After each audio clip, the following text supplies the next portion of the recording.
एक घर था पूरी घाटी में अकेला, फिर भी गांव से खड़ा था, बदलते मौसम और बीतते समय का एक खामोश गवाह। एक छोटी पहाड़ी पर एक विशाल, हमेशा बदलते आसमान के नीचे स्थित घर जमीन की रखवाली काटता हुआ प्रतीत होता था।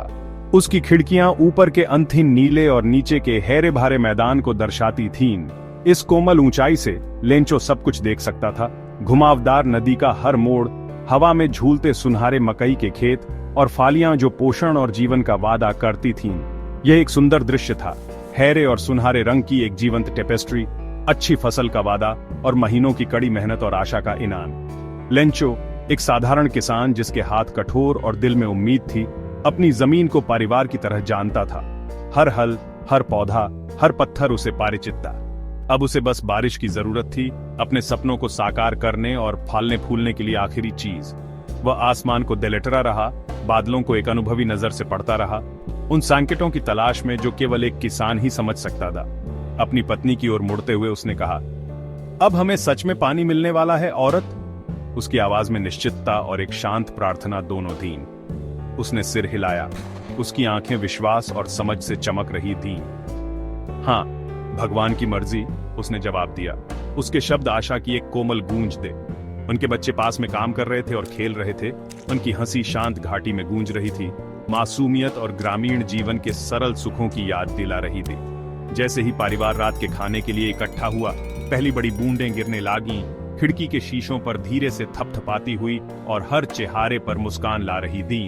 छत पर बारिश की आवाज उनके कानों को संगीत जैसी लग रही थी, एक ऐसी धुन जो राहत, नवीनीकरण और प्रचुरता का वादा करती थी। हवा गीली मिट्टी की गंध से भर गई। आशा पूरी हुई, क्योंकि प्यासी जमीन ने आसमान से बहुप्रतीक्षित उपहार पिया। खुशी से लेंचो बाहर निकाला, ठंडी बूंदों को अपने ऊपर पड़ने दिया, बारिश को अपनी त्वचा और आत्मा में समाते हुए महसूस किया। ये बारिश की बूंदें नहीं हैं, उसने अपने परिवार से कहा। उसकी आंखें कृतज्ञता से चमक रही थीं। ये नए सिक्के हैं, बड़े वाले 10-10 सेंट के हैं, छोटे वाले 5-5 के। उसके लिए हर बूंद एक खजाना थी। लेंचो के लिए बारिश समृद्धि थी, स्वर्ग से सीधा आशीर्वाद, एक संकेत कि उसके विश्वास और कड़ी मेहनत का फल मिलेगा। उसने हर बूंद में अपने परिवार का भविष्य सुरक्षित देखा, खेतों को जीवन से भरपूर और अनाज के भंडारों को ऊपर तक भरा हुआ महसूस किया। एक पल के लिए सब ठीक था। बाहर की दुनिया धुल गई थी और घाटी एक शांत, सुनहरी शांति से चमक रही थी। घाटी, घर और लेंचो की उम्मीद बारिश के नीचे एकजुट खड़े थे, विश्वास, प्रेम और कल के वादे से बंधे हुए दे। लेकिन प्रकृति के उपहार पल भर में बदल सकते हैं, जो जमीन पर रहने वाले सभी को याद दिलाते हैं कि आशा और कठिनाई अक्सर साथ साथ चलते हैं। बारिश एक आशीर्वाद के रूप में शुरू हुई, लेकिन जल्दी ही बदल गई। हवा तेज हो गई और हल्की बूंदें ओलों में बदल गईं, भारी, लगातार। लड़के बाहर भागे, पहले तो हंसते हुए, लेकिन लेंचो का चेहरा काला पड़ गया। यह अब बहुत बुरा हो रहा है, उसने बुदबुदाया। तूफान 1 घंटे तक चला, घाटी को सफेद चादर से ढक दिया। जब यह लेटर्म हुआ तो मक्का नष्ट हो चुका था, सेम के फूल गायब थे, खेत नंगा हो गया था, मानो नमक से ढका हो। लेंचो चुपचाप खड़ा था, बर्बादी का जायजा ले रहा था। टिड्डियों का हमला इसे ज्यादा छोड़ जाता, उसने कहा। उस रात उनके घर में दुख भर गया। उनका सारा काम 1 घंटे में लेटर्म हो गया। कोई नहीं है जो हमारी मदद कर सके, उन्होंने अंधेरे में फुसफुसाया। भविष्य जो कभी उज्जवल था, अब बंजर लग रहा था। लेंचो की उम्मीद टूट गई थी, लेकिन अभी लेटर्म नहीं हुई थी। घाटी शांत थी, अपनी सांस रोके हुए थी। खंडारों में एक नई तरह की उम्मीद जगने लगी। कभी कभी विश्वास ही सब कुछ होता है, और विश्वास लेंचो के पास अभी भी था। इतने बड़े नुकसान के बावजूद लेंचो का विश्वास बना रहा। उस तूफान से भी नहीं टूटा जिसने उसकी सारी उम्मीदें लेटर्म कर दी थीं। जिस खेत को उसने इतनी मेहनत से सींचा था, वह अब बर्बाद हो चुका था, लेकिन उसकी हिम्मत अभी भी बनी हुई थी। कोई भूख से नहीं मरता, उसने अपने परिवार से कहा। शांत और आत्मविश्वास से भरा, उसकी आवाज अनिश्चितता में एक शांत सहारा थी। भले ही उनकी आंखों में चिंता झलक रही थी, लेंचो के विश्वास ने उन्हें सुकून दिया। उस रात वह जागता रहा, केवल भगवान की मदद के बारे में सोचता रहा। देहात की चुप्पी गहरी होती जा रही थी, लेकिन लेंचो का मन उम्मीद और दृढ़ संकल्प से भरा था। लेंचो को विश्वास था कि भगवान सब कुछ दे लेट रहे हैं, यहाँ तक कि सभा से गहरी जरूरतें भी जिन्हें कोई और नहीं समझ सकता। उसे भरोसा था कि उसकी प्रार्थनाएं अनसुनी नहीं होंगी। उसने निराशा के बजाय उम्मीद के साथ काम करने का फैसला किया। वह भगवान को एक चिट्ठी लिखेगा, इस बात पर यकीन रलेटरे हुए कि अगर उसने सच्चे दिल से मांगा तो मदद जरूर मिलेगी। सुबह होते ही जैसे ही पहली किरण खिड़की से अंदर आई, उसने कलम उठाई। दुनिया शांत थी, लेकिन लेंचो का संकल्प पहले से कहीं ज्यादा मजबूत था।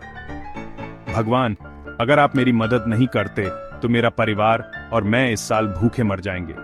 मुझे अपने खेत को फिर से बोने और अगली फसल आने तक गुजारा करने के लिए 100 पैसों चाहिए। उसके शब्द सीधे सादे थे, लेकिन उनमें उसकी पूरी दुनिया का बोझ था। उसने ओलावृष्टि, अपने नुकसान और अपनी जरूरत के बारे में बताया। हर वाक्य एक विनती थी, उसके विश्वास का एक प्रमाण कि कोई न कोई की न की सुन रहा था। उसने लिफाफे पर बस इतना लिखा, भगवान को। उसे इस बात में कोई शक नहीं था कि यह चिट्ठी कहां पहुंचनी चाहिए। शांत दृढ़ संकल्प के साथ वह शहर गया और चिट्ठी डाक में डाल दी। हर कदम विश्वास का एक कदम था, उम्मीद से भरी एक यात्रा। डाकघर में उसने उसे डिब्बे में डाल दिया। उसकी उम्मीद अंदर बंद थी। यह काम सीधा साधा था, लेकिन लेंचो के लिए यह सब कुछ था। लेंचो के लिए सीधे भगवान से मांगना सांस लेने जितना ही स्वाभाविक था। उसे विश्वास था कि विश्वास केवल शब्द नहीं, बल्कि कार्य है, आगे बढ़ना, तब भी जब दुनिया शांत लागे। उसका विश्वास व्यावहारिक, जीवित था, एक बातचीत, केवल एक प्रार्थना नहीं। अब वह इंतजार कर रहा था, यह भरोसा करते हुए कि उसका संदेश अपनी मंजिल तक पहुंच जाएगा। घाटी शांत थी, लेकिन लेंचो की उम्मीद जोरदार थी, जो पहाड़ियों और केटों में गूंज रही थी। कभी कभी विश्वास एक अनजान जगह भेजी गई चिट्ठी होता है, एक ऐसी छलांग जो केवल भरोसे के साथ लगाई जाती है, और कभी कभी सभी बाधाओं के बावजूद उसे एक जवाब मिलता है। लेंचो को विश्वास था कि ऐसा होगा, क्योंकि उसके लिए उम्मीद उतनी ही वास्तविक थी जितनी उसके पैरों के नीचे की जमीन। पोस्ट ऑफिस में एक पोस्टमैन को लेंचो का भगवान को लिखा खत मिला। मजे से उसने वह पोस्ट मास्टर को दिखाया। वे हंसे, लेकिन पोस्ट मास्टर जल्द ही सोचने लगा। क्या विश्वास है? उसने लेंचो के विश्वास से प्रभावित होकर कहा। उसने खत का जवाब देने का फैसला किया, लेकिन लेंचो ने प्रार्थनाएं नहीं मांगी थीं, उसने पैसे मांगे थे। पोस्ट मास्टर ने अपनी सैलरी और अपने स्टाफ से जो कुछ भी हो सका इकट्ठा किया। दोस्तों ने भी इसमें योगदान दिया। वे पूरे 100 पेसोस इकट्ठा नहीं कर सके, लेकिन आधे से थोड़ा ज्यादा मैनेज कर लिया। पोस्ट मास्टर ने पैसे एक लिफाफे में रखे और उस पर बस इतना लिखा, भगवान। कभी कभी विश्वास से अनपेक्षित काइंडनेस लुटा आती है। खत अपनी वापसी की यात्रा के लिए तैयार था। एक चमत्कार इंसानी हाथों से भेजा गया। पोस्टमास्टर का चुनाव सिर्फ दान से कहीं ज्यादा था, यह आस्था का बचाव था। वह लेंचो के पत्र को नजरअंदाज कर सकता था, लेकिन उसने दया चुनी। उसने अपनी सैलरी से पैसे दिए, फिर अपने कर्मचारियों को इकट्ठा किया। उनका डाउट दूर हो गया जब वे इसमें शामिल हो गए। कहानी फैल गई, दोस्तों ने योगदान दिया। लेंचो की आशा से प्रभावित होकर हर छोटा दान कुछ बड़े का हिस्सा बन गया। किसी ने धन्यवाद या पहचान नहीं मांगी। उनका इनाम खुद यह काम था, दया की एक शांत कंस्पिरेसी। उन्होंने जो इकट्ठा कर सके वह एक विनम्र राशि थी। यह पूरी राशि नहीं थी, लेकिन यह ईमानदारी से दी गई थी। पोस्टमास्टर ने लिफाफा सील किया। आइसे लेंचो के लिए तैयार करते हुए, कभी कभी प्रार्थना का उत्तर एक समुदाय होता है जो एक आदमी की आस्था से प्रेरित होता है। पैसा तैयार था, छोटे कामों की डाउप्टी का प्रूफ। अंत में यह पैसों के बारे में नहीं था, बल्कि आशा के बारे में था। पोस्ट ऑफिस कृपा का एक माध्यम बन गया, और लेंचो की आस्था ने यह सब शुरू कर दिया था। चमत्कार रास्ते में था। अगले इतवार लेंचो पोस्ट ऑफिस लौटा। उसके बूट बजरी वाले रास्ते पर चरचरा रहे थे। दिल उम्मीद से धड़क रहा था। उसके मन में उसकी बेताब चिट्ठी की यादें ताजा थीं, पर उम्मीद किसी भी बचे हुए शख्स से ज्यादा थी। वह काउंटर के पास गया और अपनी चिट्ठी मांगी। उसकी आवाज स्थिर थी। उसे यकीन था कि जवाब उसका इंतजार कर रहा है। गांव वाले उत्सुकता से देख रहे थे, हवा में कुछ अजीब सा महसूस कर रहे थे। पोस्टमैन ने उसे लिफाफा पकड़ाया, जबकि पोस्टमास्टर, जिसे चिट्ठी के पीछे का राज पता था, दूर से देख रहा था। उसके चेहरे पर गर्व और चिंता का मिलाजुला भाव था।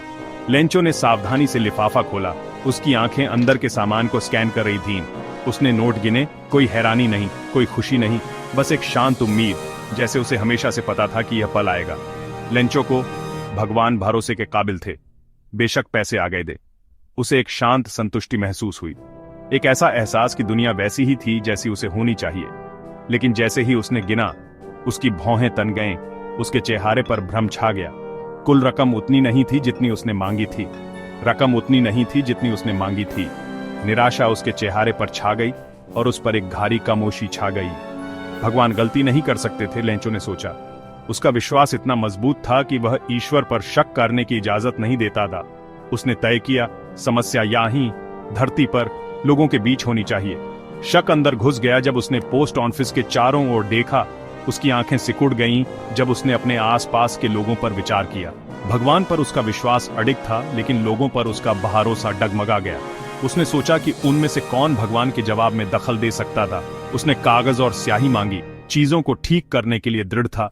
उसका संकल्प हर बीतते पल के साथ मजबूत होता जा रहा था। लेंचो ने फिर से लिखना शुरू किया। उसका हाथ स्थिर था, उसका मन साफ था। वह इस अन्याय को अनसुलझा नहीं जाने देगा। कभी कभी विश्वास सिर्फ उम्मीद नहीं होता, यह निश्चितता होती है, एक ऐसा गहरा विश्वास जिसे निराशा से डिगाया नहीं जा सकता। और निश्चितता अंधी हो सकती है, सच्चाई को देखने से इनकार कर सकती है, भले ही वह हमारे सामने हो। जवाब आ गया था, लेकिन जैसा उसने उम्मीद की थी वैसा नहीं। दुनिया, ऐसा लग रहा था, विश्वास की परीक्षा लेने का अपना तरीका था। लेंचो की कहानी अभी लेटर्म नहीं हुई थी। आगे का रास्ता अनिश्चित था, लेकिन उसका दृढ़ संकल्प अडिग था। उसे भगवान से और भी बातें कहनी थी, और शायद दुनिया और उसमें रहने वाले लोगों के बारे में और भी जानना था। लेंचो का भगवान पर पूरा भरोसा था, लेकिन लोगों पर नहीं। उसने दूसरा खत लिखा, जिसमें उसने बताया कि पैसे कम मिले हैं। भगवान, मुझे सिर्फ 70 पैसों ही मिले।